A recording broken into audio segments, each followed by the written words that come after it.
पर है।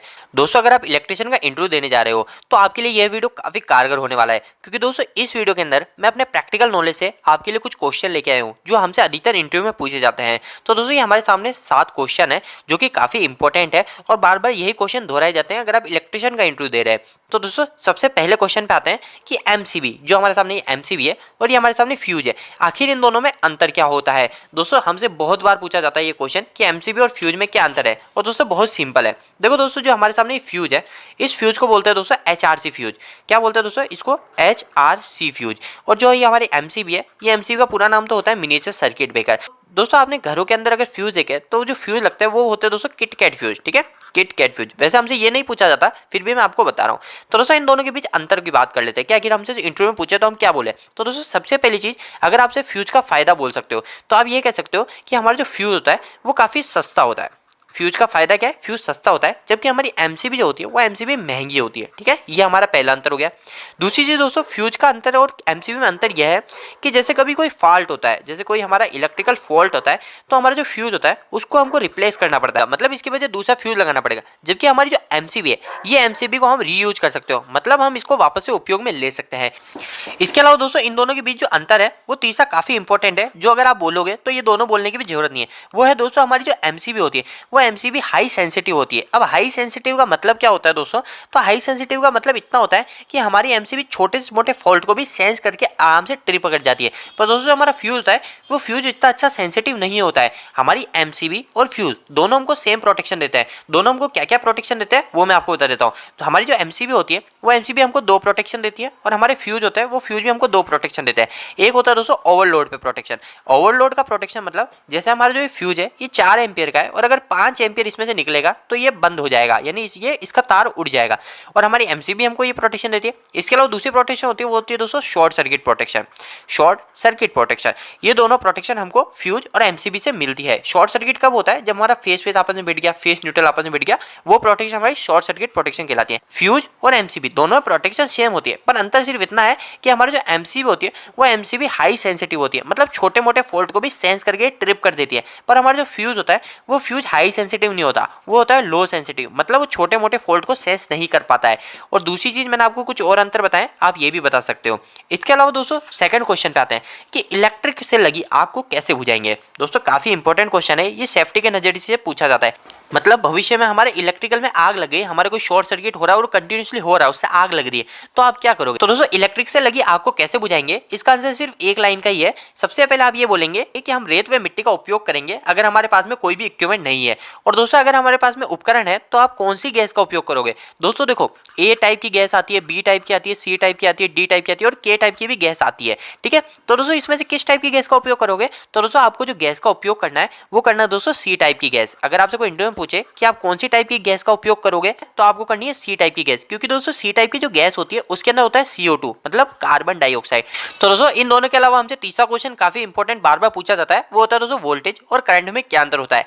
दोस्तों ये काफी डिफिकल्ट लगता है, पर आप इसको एक बार समझेंगे तो ये काफी आसान है कि आखिर वोल्टेज और करंट इन दोनों में क्या अंतर है। तो दोस्तों देखो, वोल्टेज और करंट, ठीक है, वोल्टेज और ये हो गया है हमारा करंट। तो दोस्तों इन दोनों में अंतर बहुत ही सिंपल है कि हमारा जो वोल्टेज होता है वो एक तरीके होती है ताकत। देखो आपको मैं समझाता हूं, जैसे हमारे घर का जो पंखा है, ठीक है, ये हमारे घर का कोई भी फैन है, ये हमारे घर का फैन है।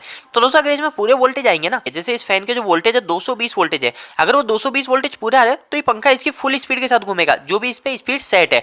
पर दोस्तों अगर इसके अंदर 180 वोल्टेज ही हम दे रहे हैं तो ये जो पंखा है ये पंखा धीरे स्पीड में घूमेगा। तो दोस्तों हमारा जो वोल्टेज होता है वो एक तरीके की ताकत होती है, और जो हमारा करंट होता है वो करंट होता है धारा। धारा का मतलब दोस्तों बहने की धारा। बहने की धारा का मतलब जो हमारे जो इलेक्ट्रॉन होते हैं वो इलेक्ट्रॉन कितने फ्लो कर रहे हैं वो हमारा करंट कहलाता है। अब दोस्तों इसको और भी आसान शब्दों में समझाता हूं। जैसे हमारा एक वायर है, ठीक है, ये वायर है, और मैं और समझाने के लिए यहाँ पे एक पाइपलाइन बना देता हूँ। ये एक पाइपलाइन है, बहुत ही सिंपल है, वाटर से संबंधा। तो दोस्तों देखो, यहाँ से मैंने इसके अंदर पानी भेजा, ठीक है, ये हमारे इसके अंदर पानी भेजा। तो दोस्तों यहाँ पे जो पानी गिर रहा है वो तो हो गया हमारा करंट, कि कितना पानी गिरा, इस साइड हमारा कितना पानी गिरा वो तो हो गया हमारा करंट। पर दोस्तों ये पानी कितना धक्का दे सकता है, जैसे यहाँ पे कोई भी चीज पड़ी है, जैसे यहाँ पे हमारा एक पेन पड़ा है, तो इस पेन को कितनी ताकत से फेंक सकता है, तो वो है दोस्तों वोल्टेज। इसकी ताकत जो है पानी की वो है वोल्टेज, और हमारा पानी कितना गिर रहा है वो है करंट। इसी तरह दोस्तों अगर आपको इंटरव्यू में पूछे तो आपको क्या बोलना है, इंटरव्यू में तो आप ऐसे नहीं बोल सकते ना पानी का धक्का, या ऐसा तो नहीं समझा सकते। तो आप दोस्तों या तो आप कह सकते हो कि वोल्टेज जो है एक तरह की ताकत। अगर आप थोड़ा इंटरव्यू में इंग्लिश में बोलना चाहते हो ये कह सकते हो कि वोल्टेज तो होता है इलेक्ट्रोमोटिव फोर्स, इलेक्ट्रोमोटिव फोर्स, यही इसकी पूरी डेफिनेशन है कि वोल्टेज क्या है, वो है इलेक्ट्रोमोटिव फोर्स। और दोस्तों अगर दूसरी चीज आपसे पूछे कि करंट क्या है, तो करंट को मैंने आपको बताया कि हमारी धारा होती है, तो आप ये कह सकते हो बहने की धारा, बहने की धारा, या फिर आप इंग्लिश में कहना चाहो तो फ्लो ऑफ इलेक्ट्रॉन करंट कहलाता है। तो दोस्तों आपका थर्ड क्वेश्चन भी क्लियर हो गया होगा कि वोल्टेज और करंट में क्या अंतर होता है। तो दोस्तों फोर्थ क्वेश्चन पे आता है कि आखिर मेगर का उपयोग क्यों किया जाता है। तो दोस्तों इसका क्वेश्चन आपसे ये भी पूछा जा सकता है कि मेगर क्या होता है, वे मेगर का उपयोग क्यों किया जाता है। तो दोस्तों देखो मेगर क्या होता है, मेगर सिर्फ एक तरह का होता है हमारा insulation tester, insulation tester, insulation tester भी कहते हैं, या फिर कहीं कहीं पे बोल सकते हैं कि हम रेजिस्टेंस टेस्ट कर सकते हैं। ठीक है, तो दोस्तों रेजिस्टेंस टेस्टर या इंसुलेशन टेस्टर क्या होता है, एक बार आप इसको समझ लीजिए ताकि आपके लिए काफी इजी हो जाएगा। तो दोस्तों देखो क्या होता है, जैसे हमारा ये टेस्टर है, ठीक है, ये हमारा एक टेस्टर है। तो दोस्तों देखो यहाँ पे अगर मैं इसमें करंट लगाऊंगा, यहाँ पे अगर मैंने इसको करंट से छुआ तो मेरा वो जो करंट है वो करंट इसके अंदर जो पूरी रोड है इस रोड के अंदर फैलेगा। ठीक है, यही है। पर दोस्तों मेरे को कभी चेक करना है कि मेरा जो ये है इंसुलेशन, इसको बोलते हैं दोस्तों इंसुलेशन, तो ये इंसुलेशन कहीं फेल तो नहीं हो गया। तो मैं क्या करूंगा, यहाँ पे एक मेगर की लीड लगाऊंगा और यहाँ पे एक मेगर की लीड लगाऊंगा। तो ये मेगर की लीड क्या करेगी, तो इसमें और इसमें क्या रजिस्टेंस है, तो दोस्तों अगर रजिस्टेंस ज्यादा होता है तो हमारा करंट फ्लो नहीं करता, इसका रजिस्टेंस क्या होता है, ज्यादा होता है, इंसुलेशन का रजिस्टेंस हमेशा ज्यादा होता है। तो दोस्तों अगर आपसे कोई पूछे कि मेगर क्या होता है और मेगर का क्यों उपयोग किया जाता है, तो आप कह सकते हो मेगर हमारा इंसुलेशन टेस्टर होता है, हम उससे रेजिस्टेंस टेस्ट करते हैं किसी भी चीज का। और इसका उपयोग कहाँ किया जाता है, तो दोस्तों मोटर को टेस्ट करने के लिए कर सकते हैं, या फिर हमारे केबल का इंसुलेशन टेस्ट करने के लिए कर सकते हैं, यानी हम कहीं पे भी इंसुलेशन टेस्ट करने के लिए मेगर का उपयोग करते हैं। तो दोस्तों पांचवें क्वेश्चन की तरफ आते हैं, मोटर कितने प्रकार की होती है। तो दोस्तों कभी भी आप इंटरव्यू देने जाते हैं तो आप हमेशा यही कहते हैं कि हमारी मोटर दो प्रकार की होती है, एक होती है हमारी एसी मोटर और एक होती है हमारी डीसी मोटर। पर दोस्तों आगे से ध्यान रखिएगा, अगर आपको इंटरव्यू में क्लियर होना है, अगर आपके चांस आपको बढ़ाने हैं, तो आप कहिएगा मोटर हमारे तीन टाइप्स की होती है, एक एसी मोटर होती है, एक डीसी मोटर होती है और एक स्पेशल मोटर होती है। अब ये स्पेशल मोटर क्या होती है, तो दोस्तों स्पेशल मोटर में कुछ अलग मोटर होती है। एसी मोटर के अंदर तो आपको पता है इंडक्शन मोटर हो गई, डीसी मोटर के अंदर आपको पता है कि शंट मोटर, ये तो सब हो गई। पर स्पेशल मोटर के अंदर कुछ ऐसी मोटर आती है जो एसी से भी चल जाती है और डीसी से भी चल जाती है। अगर मैं आपको कुछ एग्जांपल बताऊं तो हो गई एक यूनिवर्सल मोटर। अब ये यूनिवर्सल मोटर जो होती है ना दोस्तों, वो एसी से भी चलती है और डीसी से भी चलती है। कभी भी आप इंटरव्यू देने जाए तो आप यही कहिएगा कि एक एसी मोटर होती है, एक डीसी मोटर होती है और एक होती है स्पेशल मोटर। तो दोस्तों इससे आपके चांस इंटरव्यू में पास होने काफी हद तक बढ़ जाएंगे। और दोस्तों अगर आपको ये जानना है कि मोटर कितने टाइप्स की होती है, तो इसके ऊपर मैंने ऑलरेडी एक वीडियो बना रखा है, आप हमारे चैनल को विजिट कर सकते हैं, या फिर आप मुझे कमेंट बॉक्स में कमेंट करके बता सकते हैं। दोस्तों क्वेश्चन नंबर 6, एक square MM copper aluminium cable पर हम कितना लोड जोड़ सकते हैं। मैं आपको वापस समझाता हूँ क्वेश्चन कि 1 स्क्वायर एमएम कोई भी केबल है, जैसे वो कॉपर की भी हो सकती है या एल्यूमिनियम की, तो मैं कॉपर की 1 स्क्वायर एमएम पे कितना लोड, कितना एम्पियर कनेक्ट करा सकता हूँ, या फिर एल्यूमिनियम के 1 स्क्वायर एमएम पे कितना एम्पियर कनेक्ट करा सकता हूँ।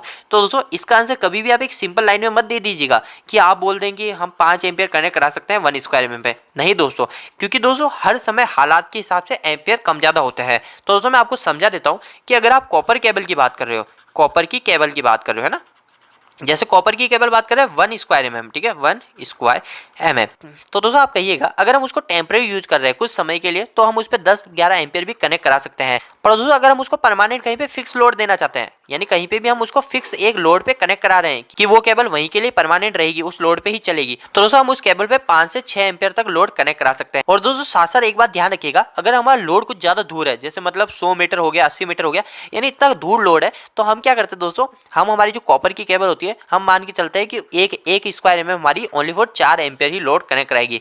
तो दोस्तों आगे से ध्यान रखिएगा, कभी भी आपसे क्वेश्चन पूछता है तो आप एक सीधी लाइन में आंसर मत दे दीजिएगा कि 4 एम्पियर हम कनेक्ट करा सकते हैं। दोस्तों बहुत गलत है, क्योंकि हर समय हालात के हिसाब से हमारे कॉपर की केबल या कोई भी केबल होती है उसके अंदर हमारा करंट हमेशा वेरी करता है।